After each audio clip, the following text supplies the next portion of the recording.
Okay, here we are. Florida.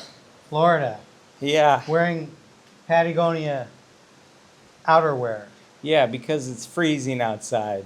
And we really need these hats to keep the sun off our face. Yeah, because it's so sunny. So we're here at the Seattle Study Club Symposium 2025. This is day one, and I figured we'd do a summary of today, just a really brief one. We're going to try to keep this video under 10 minutes, and I just want you all to kind of get to hear what it's like to go to a premier continuing education course and hear about some of the topics that we talked about today. So we started really early. The Seattle Study Club is really good at having us West Coast people be on the East Coast and start the course. Breakfast was at 6:45. 6:45, and you know, we went for a lovely walk on the beach before that, so we got up pretty early. Yep, got to watch them rake the beach. Yeah, that was fun. Yep. It's kind of like grooming the ski runs, but it's the sand. Yeah.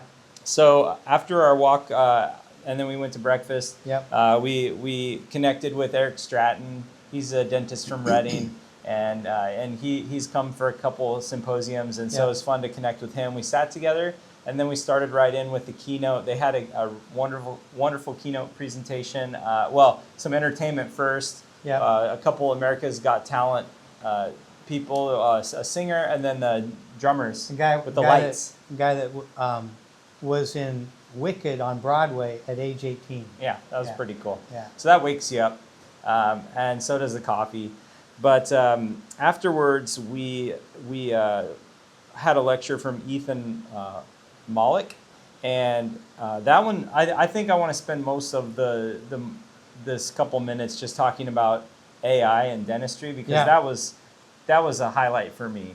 I couldn't imagine how AI would be implemented in dentistry, diagnosing x-rays, but it's so much more, and it's just amazing what he highlighted, and it's happening so quickly.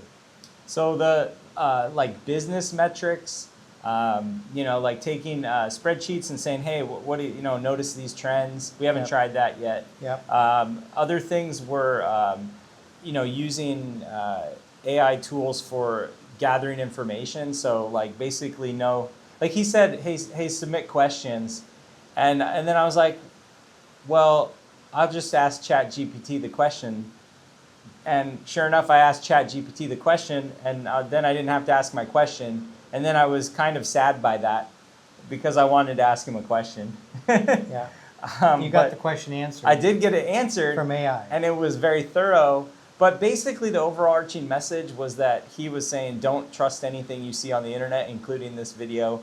And he showed a whole bunch of examples. In fact, all of the images, except for one image, all of the images in his presentation were AI generated. Avatars. And he asked us at the end of the lecture, hey, which one did you think was AI? And I got it wrong. I got it wrong. Yeah. Everybody got it wrong. Pretty much. I mean, I think right now AI is not very good at rendering hands, and so I should have looked at their hands. But the light, and I'm a photographer, and the lighting and all that stuff in all of his images, it's just like, it's concerning. But also super interesting. So I think the AI thing, I think there's also tools for generating better chart notes, more thorough case documentation, communication with specialists, getting second opinions on things. Second opinions he talked about is really good. Yeah, he said don't get your first opinion from a real doctor, but maybe you could get a second opinion from an AI, assuming you're inputting. It's kind of garbage in, garbage out as well. Yeah. So if you're asking the right questions, you can get good answers. So those were some of the things. We talked about like several different AI models, and I think the one that we're going to use right away is ChatGPT, which we already had. But you got a better version. I paid for the subscription, so we're going to play with that a little bit in the office. And then what you haven't what's your understanding of like the future of AI in dentistry? Because you've been around. I guess my real question is like, like you've seen things come and go in the profession, and products that it's like, oh, we got to use this. Like, how does AI feel different to someone who's been trained, and practiced for 40 years? Like, does this feel different, or does it feel like a reiteration of something that, like computers implement? You know what I mean? There have been trends that have come into dentistry, implants in the 80s, veneers, and all these paradigm changes that really rock your boat. And initially it's scary, but once you get into it and learn about it, you learn how to make it better for the patient. So, I mean, the way he talked, he says, like, in the next 4 years, with the investment that's being placed in AI, that it's mind-boggling and hard to even imagine where it's going to be. So Yeah. I'm excited about some of the things that we take lots of time to think about, treatment plans, analysis of trends and things, and to think we might get some other help. It's almost like having a consultant Yep. on your shoulder Yep. anytime you want. Right.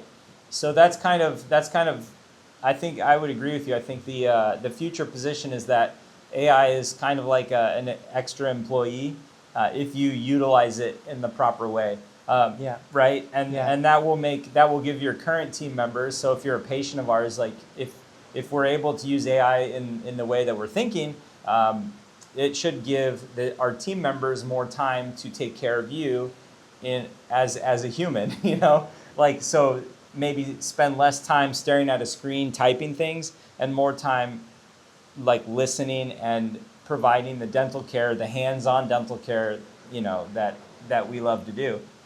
That's the key, is the relationship-based dentistry and helping people achieve their own personal goals.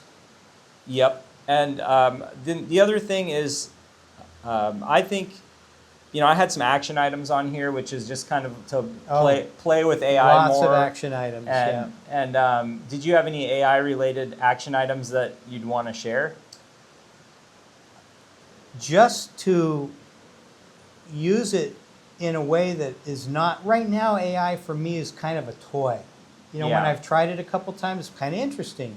But I'm now appreciating that there might be some real personal business type uses that could affect the dentistry we provide. And I think that's going to be really fun to explore and see where it takes us. Yeah, I agree. So, anyways, that was one of the most fun things that I think I got really excited about that. We had a bunch of other lectures by great lecturers. My two things that I really enjoyed is that it's been part of our DNA watching, because we have so many years of documenting with photographs changes in people's mouths and changes in the shapes of their teeth. We had the world's leading clinician on tooth wear from New Zealand speaking, and that was hit close to home, and because that's what adults deal with when we have to repair and restore. Why is it happening? And that was really fascinating to me. And then, and we can go back to that if you want, but one of the last speakers was a woman who is an orthodontist who's talking about early interceptive orthodontics and airway and growing healthy faces and healthy people and how it affects overall systemic health. And I thought, so that is great. Yes, and to translate for you non-dentists, because Dad's very analytical about all this. He's just too smart. I can nerd out on it. Yeah. So, and I'm looking at my phone for my notes, but basically I'm not on Instagram right now, looking at Instagram. So basically, to summarize that, if you can help a kid's face grow in the right direction sooner, then that improves their airway, their ability to breathe. And you don't have to be a doctor or a dentist to realize that breathing better is good. So that's something that we always try to pay attention to on our patients. Yep. So I wanted to hit on one other thing, and then we'll wrap it up. we had a lecture by Richard Myron, and it was understanding platelet-rich fibrin, Yeah. PRF. See, so you know, there's you might have heard of PRP. There's PRP, PRF. PRF. They're different, but the summary of that one is just that there's some incredible things that can be done with your own blood and centrifuging it and separating parts of the blood and using that to help your own healing. Diabetic wound healing on feet, extremities. That was so preventing amputations. That was crazy. So he showed some cases where the patients were actually on schedule to have a toe amputated, and even though he's a dentist and we don't do this, but he was using some of the PRF procedures to actually improve wound healing, and in these 2 weeks. Couple weeks later, the patient went back to their doctor and realized they didn't have to have an amputation. So that's crazy. It's something that we need to learn more about. What was fascinating was they said this whole concept was created by dentists, and he's lecturing to the physicians and helping them, and well, and that's a good way to wrap it up, because overall the title of this is redefining the future of dentistry, I believe. Mm-hmm. And if we redefine the future like that, all of that stuff we were talking about, it's so exciting, and it also motivates us. I mean, Dad's been practicing for 44 years. 44 years. I'm at 15 years, and it just is really exciting to think about what's next. So I just want to thank you for watching if you made it this far, and I'm hoping to do some more update videos throughout the week. And so it was a good day. We've literally been in lectures since like around 7:45 until just now, and it's almost 6 o'clock, which is dinner time, and then we still have more tonight. Yeah. So anyways, I hope you enjoyed a little bit, and I hope you're having a great day. And if you have any questions, leave them in the comments, and I'd be happy to answer them. Okay, that's it. See you later. That was great, Chris.